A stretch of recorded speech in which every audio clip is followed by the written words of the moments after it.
the escape hatch has allowed us to slip away, and we become more agile, and in fact we become less victim and more an agent financially. And as more and more people take that path, you know, call it the orange pill, call it the Titanic, call it whatever you want to do in terms of analogies, but when you make that path to becoming more sovereign, you need the government less. And when you need the government less, the government also can't control you. They can control you less and less from a financial tax point of view. So they have to start realizing that they're losing their base. And then when they start to realize that they're losing their base, they actually have to go to you, and they have to be like, oh, hey, you guys, you sovereign individuals, what do you guys want? Like, like you seem to be making moves and making businesses, and you're succeeding, and your families are doing well, and you have a great, strong network of people. And like, we want to leech off you guys because that's what they want to do. They want your vote and your money.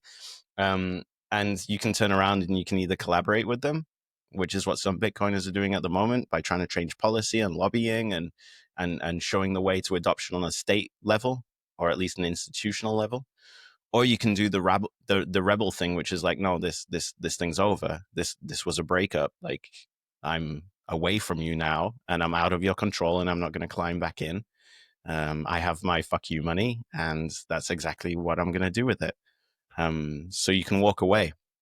So it's kind of like if I don't know, might be a bad analogy. Sorry, ladies, but it's kind of like your first wife. Like you get married, and it's like a very symbiotic relationship at the start, and then after a few years of living together, you realize that, hey, man, it's just because maybe I don't know anything else. Maybe we're like very closely involved with each other, and in fact, maybe I'm not really in love with that person, and in fact, they control me a lot, and they tell me what I can and can't do. And then when you break away, it could be either way, right? You break away from that relationship, and then you start meeting new people, and you start having a better time living freer and being more connected to people that you vibe with.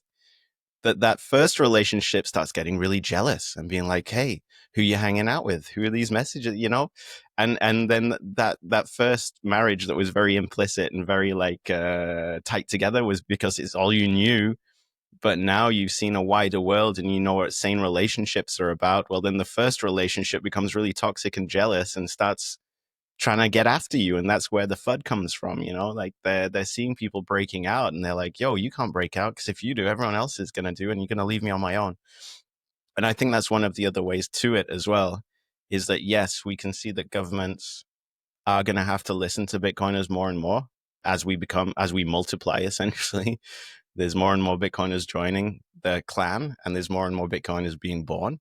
And most of the Bitcoiners haven't been born yet. Somebody told me this a while ago, and I was like, that's crazy. Like, the majority of Bitcoiners aren't yet born. Like, we're still early, and there's a whole generation, even in 1 or 2 generations' time, that are going to be born natively Bitcoiners. So that dynamic is definitely going to change, but also to the way the world is at the moment, and the things that the governments have done to the people, and the abuse of power, and the corruption of system, and the indebtment, and the debt slavery, and the extortion that they've thrust upon the people, whether it be from a nearly failed state in Africa to a highly developed state in Europe, to a kind of North Star state in North America. All of these governments have way overstepped their mark, and that's why people have this apathy for politics at the moment. But the Bitcoiner doesn't have to play into that dynamic anymore. So we can put on our shirts and suits and ties and go to them with our ideas, or we can also just totally opt out. And we can say, I'm the captain now, and also we don't need you. And that is when we start to be able to really decentralize power structures, not just money, but we get to decentralize how we govern our communities. And then we can actually go back to our cantons, our regions, our départements, our villages, and we can be like, okay, so we've managed to break free of that power hierarchy. We have more power than we did before. How do we want to redesign that as a community, as a people, as a culture, as a subculture, as a branch of whoever we may be? We can redefine things. Like I kind of really liked the medieval system in the UK where you had like these sheriffs of counties, and you had the counties, and the counties were very much run by themselves. Or you have the cantons in Switzerland, or you have the United States is kind of there with their state based system. They have the states which have a lot more power. We've been doing events here in Canada talking about independence, whether it be independence for Quebec, the French speaking province, which has had two referendums historically, both of which unfortunately went to vote no for independence, but also provinces like Alberta. We were there recently for the rodeo, and we were listening to Albertans who essentially want more power for their province. They want to break away from Ottawa because the confederation model is broken. They want to decentralize. So I think Bitcoin can allow us to do that totally, because essentially it'll be a global money that will give you more power, and then eventually the governments become less relevant to you. They want you more, you want them less, so you can break away from that toxic relationship, and you can start to reform new, healthier relationships where you can govern in the way you want to. I'd love to see that. I'd love to go. I was born in a village in the UK, right? So I'd love to go back to that type of model where the village is the center of your universe. And I think a lot of people feel that, especially people who've left home and have to move to cities or even move countries. And I moved a lot by choice. It was something I wanted to do, to move to Canada, but there's a lot of people who move because they have to. I saw that in El Salvador as well. How many Salvadorians are living in the USA, not because they want to, but because they have to. And some people are moving back now. The Bitcoiners are moving back or moving to where they want to be quicker. So I think it gives you that type of power. There's a lot in there, man. I also loved your quick detour with girlfriends and wives. Think shout out to the girlfriends and wives, by the way. And I just wanted to add like two small things, and I probably you agree with them, but I just want to throw them out there because I see so many bad things. I think girlfriend phase is kind of that phase where you're gonna find out if that's your wife, and if it's your wife, like do your best to stick with it because you made a decision. But of course, like if it's still bad, like you found out, like then get out of it, especially as someone that their parents are divorced. I understand that, but I hear so many different opinions, and I personally was even of the opinion that a girlfriend is kind of like dragging me down, or like, oh, is this holding me back, and all those things. And I said that because I was never in the right relationship. Now I'm in the right one, and I'm like, my girlfriend is enabling me to do what I do, and it's super funny. I got my current girlfriend, and I think for my forever girlfriend, soon to be wife, I think, and she was there since the very beginning that I started my journey. So I started in 2023 with like 0 followers on Twitter, like nothing else. And she was at the starting point, like when I got my first 100 followers on Twitter. So I was super famous. She came into my life. And a lot of the success was just like hustling for me, and like a lot of just work that went into this project. But a lot of success, I just also have to describe to her, like how she enables me, how she kept me going, how all the things. So I just want to throw that out there because I know a lot of people are in relationships just to be in a relationship, and that's so bad because the other partner can really hold you down. And if you find the right partner, man, you, like, I just thought in my life, like the right partner is just like skyrocketing your own life. And this is something I want to throw that positive story out there because I know there's a lot of like, oh, you don't need girls, like all those things. Like, you don't need them, but like you will be better as a family unit. And I think especially Bitcoiners understand that, like, have a family, like have kids, like you will be better, you will be stronger in long term as a family unit versus being alone. And it's funny because there are so many studies around how successful singles are, how successful married people are, and how successful are married people with kids. And there's a lot of nuance to it. I mean, obviously, people that are married with kids are way more on average successful than like single people. And then it's like we can fight about, like, is that because you have to make more money? Because if you're married and you have kids, you have to make more money than when you're single. If you're single, you you don't need that much money, or is there some causation of like feeling the responsibility? And there's also a lot of stories of like when I got my firstborn, that you really felt the responsibility, and then you kind of took your career and your business all of a sudden serious, and you really accelerated all the things. And one other small thing, if you wife up your girlfriend, be 100% sure about, I feel like the divorce rates are super high.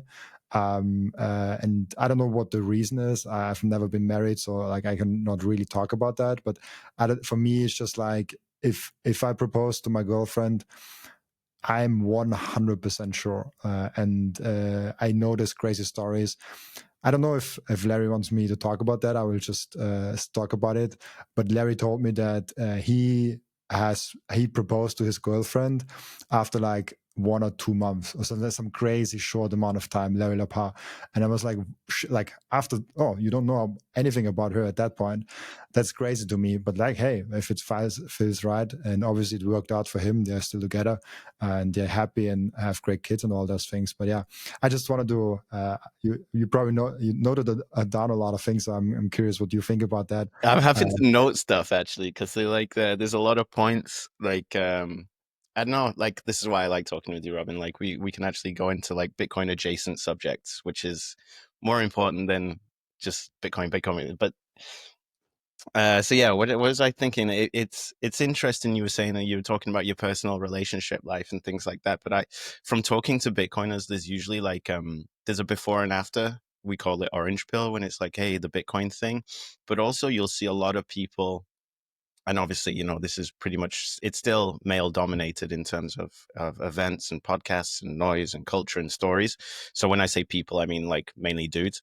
But from talking to a lot of dudes, it seems that there's also like in that transition between being like a fiat minded Bitcoin doesn't exist to becoming a pre-coiner to becoming like a Bitcoiner to doing the work to work it out. There's usually also in that transition period or that awakening, a lot of relationships that end, and like as part of that hero's journey, you've got to leave what was behind, right? So we talk about archetypes.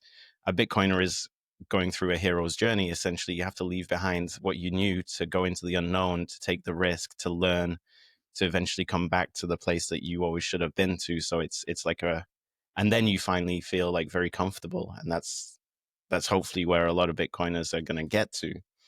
But it's funny how there's a lot of Bitcoiners out there who are like, yeah, like you have like a pre-Bitcoin girlfriend, and then you have to do the single thing, and you delve into Bitcoin, and then you work stuff out, and then there's a transformation that happens. You start to work out what really is important for you when you remove this kind of shuttered vision of like, hey, next month, next year, high time preference, like fiat. You start to say, okay, I got space to breathe. I can work out what I want, like not just next year, but in 5 or 10. And then also you look to like more deeper values bases. So you also start to look for a partner who aligns more with those values. And then you work out like that there are socioeconomic pressures on how we live our lives in the fiat world that are no longer true when you live on a Bitcoin standard. And then that also says, oh man, okay, this whole thing that I thought was normal life is actually a model that's been imposed upon me for socioeconomic reasons.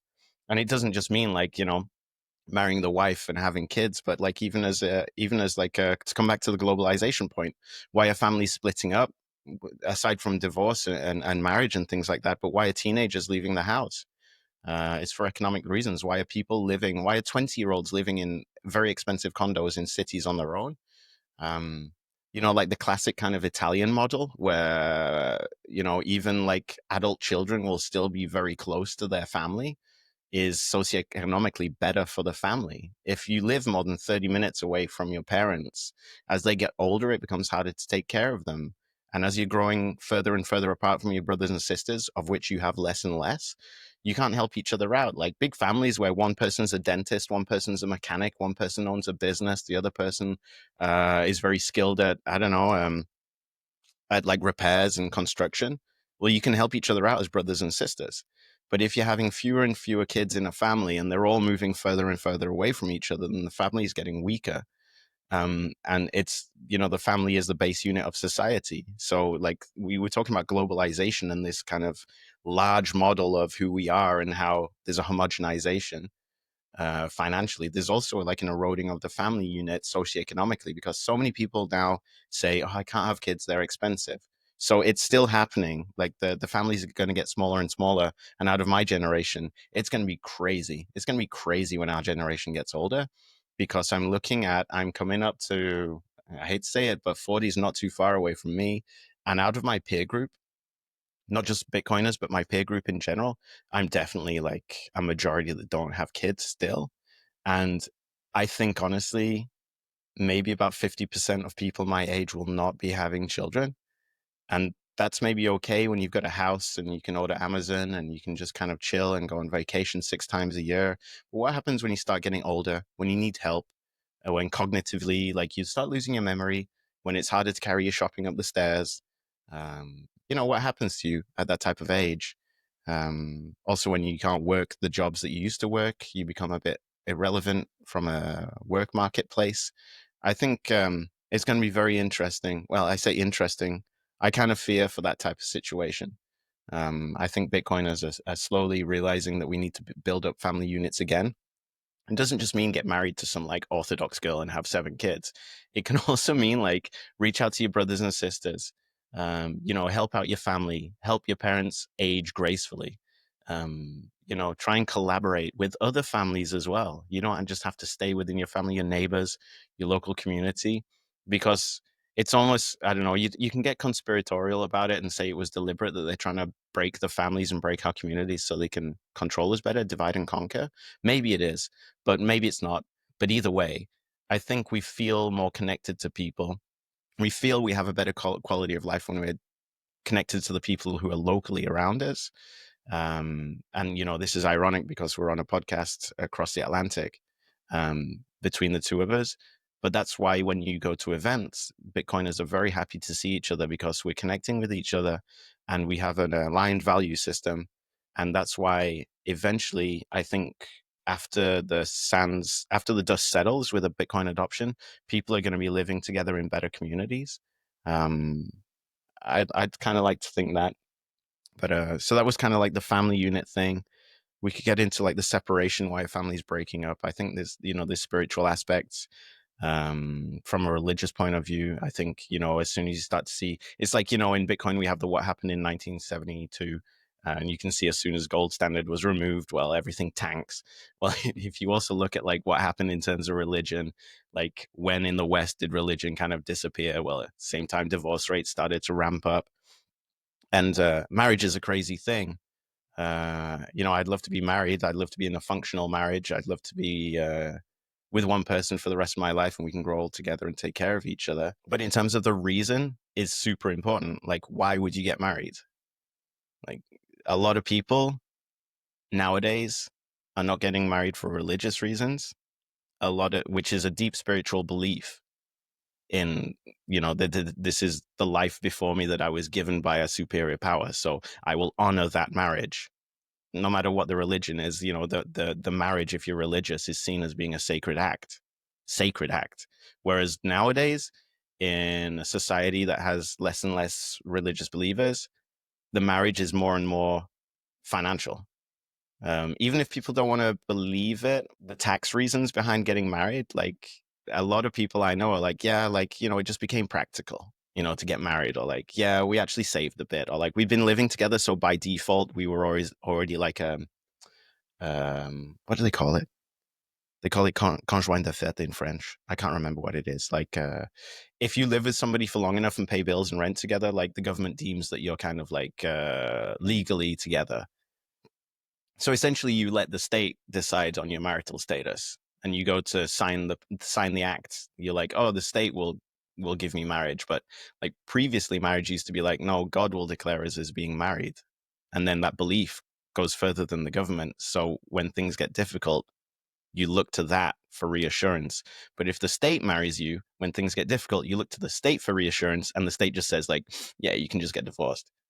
You know what I mean? So it's kind of interesting how marriage has swung from being religious to being like a government thing. I know, yeah, obviously there's a celebration and a coming together of families, which is also like the celebration part of marriage. But religious versus tax reasons is super interesting for me. I think it does play a part in divorce, because I know a lot of people who got married out of practical reasons. They were like, well, we could have just lived together and had children, but we got married because it made things simpler from a tax point of view. So, I like marriage. Like, I'm not super religious. I'm getting with the podcast actually more religious, which I literally talked the previous podcast about. So I won't tell the whole story again. But generally, I get more religious with this very podcast. But I always liked marriage as a kind of celebration of love and showing the whole world, hey, like like that's a different perspective maybe on marriage, of like you invite all your family, all your friends, everyone that you know, and show them like, hey, that's the girl, like that's my girl. Like, I love her, I want to be with her, and that's kind of the celebration of love, and showing to the surrounding, hey, I'm taken, like I'm not interested, and I'm only with her now. Now with we have this like modern thing with like open marriages, not only open relationships, but like open marriages where they are married but like still have other partners. I'm not sure how religion looks at that. Probably not that good. But it makes me really happy that there are so many Bitcoiners out there that are married and having kids, and I feel like there is some weird connection between being married and having kids and sound money. I mean, of course, it's a money part of like, yeah, if you're doing money wise good, you are more likely to have kids. And but there's also this aspect of like, if you have more kids, you're doing better financially. But if you are on a Bitcoin standard, you will likely get to have kids more easily because you can afford it to. I don't know, like it's a weird topic. Do you see there's a connection between like sound money and like sound family units? yeah, I do think so, because I know we speak all the time and we work in the industry and we see each other at events and we dedicate a lot of our time to Bitcoin. But I think from my point of view, Bitcoin's not all I want to do. Like Bitcoin's not, it's not the destination. It's a tool that will allow me to get to where I want in my life. I have to spend a lot of time and energy because, we want this thing to work for everybody and we want to drive adoption so everybody can get to where they want to go to. But Bitcoin's not like a destination for me. And the destination is, living in a small community with tight relationships between people who are nearby and having a family and watching them grow up and living in nurturing and healthy relationships. It hasn't changed. Like what we want really hasn't changed in thousands of years. It's just the sands have shifted so that we're fighting a current of fiat, which is pushing us down. We're drowning in it. And that's why we see like our quality of life in the last 50 years is on a decline. In developed nations and societies, the metrics that we used to judge off for quality of life are eroding and changing as well. The metrics are changing. But I think when you inject Bitcoin into it, you start to see, okay, well, the actual metrics that make me feel happier are going up now. So I feel less stressed and I can focus on other things now. And I start to be able to think about legacy and family. I mean, like family is an absolute gift. I think it's just so underestimated that family is an absolute gift. And if you can succeed to raise a healthy and functional and loving family, like you nailed life. Like you really did. It's like it's the richest you can be, is to be able to, first of all, you can be lucky to come from a loving and functional family. And if you are or are not, then the second challenge is, can you do it yourself? Can you go out there into the world and can you start a family and raise a family that's healthy, functional, and loving? Like if you nailed that, like I don't think you need much else really. But again, that current that we're fighting against drags us into things that distract us from bigger visions than the day to day, the month to month, the vacation, the house, the extension, the renovation, the college fees, whatever it may be. Like so we just get dragged into lots of different models. But I think innately, deep down, we all know that that these are the things that we're put here to do. Go forth and multiply is part of our mission. And it's a deep human mission that resonates with a lot of people, but it resonates more with Bitcoiners because they've got more space to sit with those needs and kind of work it out and read and grow. I think it's a growth as well. There's like a growing and knowing oneself and facing kind of the honest facts of like, yeah, this is actually what I want. It was what I always wanted, but I ain't distracted no more. I'm not swimming against the current. So I can look forward to those things, or I'll try and plan for them, or help other people out. Like I said, it doesn't have to be like get married to the Orthodox girl and have 7 kids. Like that's a solid model if you want to do that. But we all came from families as well. Like if anybody's watching this that came from a maybe dysfunctional family or a broken family or whatever it may be, you can also go up a generation as well as going down a generation, right? You can repair relationships with parents. You can reach out to cousins, brothers and sisters. You can try and enhance what you have as well from that family point of view, because you should hopefully have more time and more availability and less stress and less anxiety around your situation that you can go to. I'm handing out relationship advice now. This is ridiculous, but I'm aware of that. But our relationships are super important, and Bitcoiners are essentially trying to step out of this kind of matrix situation and be like, yo, this is what it was all along. Everything else that we were going through was a bit of a veil, the fiat mask. If you take that off, you're like, hey, we can get back to healthier food, healthier education, healthier families. There's an aspect of health, financial health through sound money. So to come back to your point, is there a relationship between sound money and sound families? I think it's like healthy families, like sound money makes healthy families. I think it's more like from a health point of view, really. Like, and like there's a sickness, which is fiat, which is just kind of, it's like that cough you can't shake. It's just always there. You need to do something to change it up. And yeah, making that move onto Bitcoin is a change up that will have multiple positive impacts on how you live your life, including your family health. I think, I wish, I hope for people that's where we're going with this. Man, that's great. It's so funny because right before we started recording, I told you all, like I always have some kind of small plan where I want to go with a podcast, and I can assure you all, and you also, the last 20 minutes wasn't in the plan whatsoever. That was not. You were like, so Pablo, what do you want to talk about? I was like, well, this and this and this. Like I took my shower this morning. I was like, oh, I'm going to talk about this and this and this. Yeah, this was not on my list.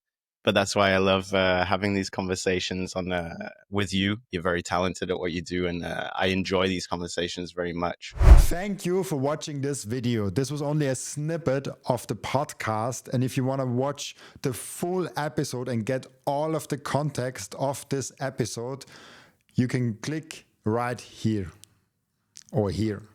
Oh, maybe also here.